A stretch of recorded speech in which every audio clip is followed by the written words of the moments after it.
উদ্যোক্তা হওয়া মানে নতুন কর্মসংস্থান সৃষ্টি করা, নতুন সম্ভাবনার দরজা খুলে দেওয়া এবং অন্য মানুষের স্বপ্ন পূরণের সুযোগ করে দেওয়া।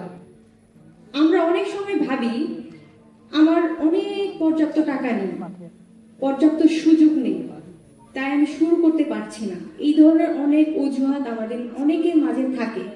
যাদের মধ্যে এই ধরনের অজুহাত থাকে তারা উদ্যোক্তা হতে পারে না। উদ্যোক্তারা সকল ধরনের প্রতিবন্ধকতা পার হয়ে তারপরেই তার চূড়ান্ত লক্ষ্যে পৌঁছায়। ইতিহাস দেখলে বোঝা যায়, প্রত্যেকটা সফল ব্যক্তিদের হিস্ট্রি ঘাটলে বোঝা যায় তাদের প্রত্যেকের শুরুটা ছিল শূন্য থেকে, আর প্রত্যেকেই উদ্যোক্তা। সফল এবং বিলিয়নিয়র যারা হয়েছে তাদের কেউই কর্পোরেট লেভেল থেকে আসেনি, বেশিরভাগই এসেছে উদ্যোক্তা হয়ে। সবচেয়ে বড় সম্পদ হলো আমাদের সাহস, অধ্যবসায় এবং নিজের স্বপ্নের প্রতি অটল বিশ্বাস। আমি আজ বিশেষ করে তরুণদের উদ্দেশ্যে বলতে চাই, ব্যর্থতাকে ভয় পাবেন না। ব্যর্থতা কোনো শেষ নয়, বরং সফলতার বড় মাধ্যম। আপনি যতবার পড়ে যাবেন ততবার নতুন করে শিখবেন।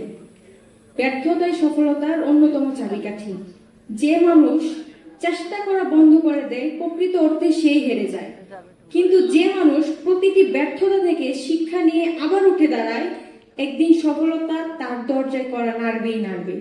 তার জ্বলন্ত প্রমাণ আজকে আপনাদের এই উপস্থিতি।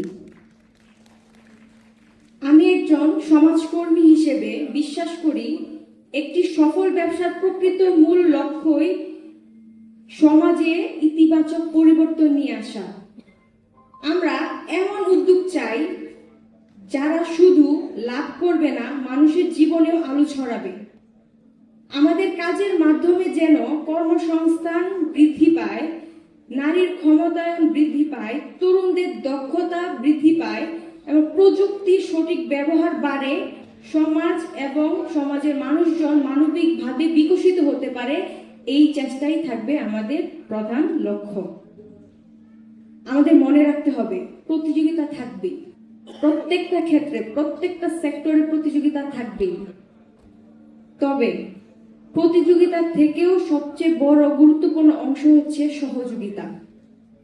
আমরা যদি একে অপরের অভিজ্ঞতা ভাগ করে নেই, একে অপরকে এগিয়ে যেতে সাহায্য করি, তাহলে আমাদের পুরো উদ্যোক্তা সমাজ আরো শক্তিশালী হয়ে উঠবে। একজনের সাফল্য অন্যজনের অনুপ্রেরণা হয়ে উঠবে। এটাই হোক আমাদের সংস্কৃতি। আজ এই মঞ্চে উপস্থিত প্রত্যেক উদ্যোক্তার একটি স্বপ্ন আছে। আমি বিশ্বাস করি সেই স্বপ্ন শুধু নিজের জন্য নয়, একটি সুন্দর পরিবার, সমাজ ও বাংলাদেশের জন্য। তাই আসুন আমরা প্রতিজ্ঞা করি, আমরা সততার সঙ্গে ব্যবসা করব, মানুষ সম্পন্ন পণ্য সেবা মানুষের দোরগোড়ায় পৌঁছে দিব, প্রযুক্তিকে কাজে লাগিয়ে উদ্ভাবনকে গ্রহণ করব এবং একটি বাংলাদেশ গড়তে সবাই ভূমিকা রাখব, যেখানে নতুন উদ্যোক্তারা সাহস নিয়ে এগিয়ে আসবে কাজ করার জন্য। সর্বশেষ আবারও আন্তরিকতার সাথে সকলকে ধন্যবাদ জানাই। বিশেষ করে ন্যাশনাল এসএমই অ্যাসোসিয়েশনকে ধন্যবাদ জানাই আমাকে কথা বলার সুযোগ দেওয়ার জন্য। সম্মানিত বিচারক মণ্ডলী এবং আয়োজনের সাথে সম্পৃক্ত সকলকে আমার আন্তরিক শুভেচ্ছা এবং কৃতজ্ঞতা। তারা আমাকে এতটা সম্মানিত করেছে, এই সম্মাননা আমার জন্য অনেক বড় দায়িত্বের। আজকে আমার সামনে যারা উপস্থিত আছেন তাদের বেশিরভাগই আমার সিনিয়র। তো এত গুরুজন থাকতে, শ্রদ্ধাভাজন গুরুজন যারা আছেন, তাদের মধ্য থেকে আমাকে কথা বলার সুযোগ করে দেওয়ার জন্য আমি নিজেকে অনেক ধন্য মনে করছি। আর প্রত্যেকটা সুযোগ আসলে কি বলবো, উদ্যোক্তারা কিন্তু বেনিফিট খুঁজে না, ওরা অপরচুনিটি খুঁজে। আজকে যাদের মেন্টালিটি উদ্যোক্তা হওয়ার, তাকে যদি আপনি 5 লাখ টাকা স্যালারিও দেন তাতেও সে ইন্টারেস্ট ফিল করবে না।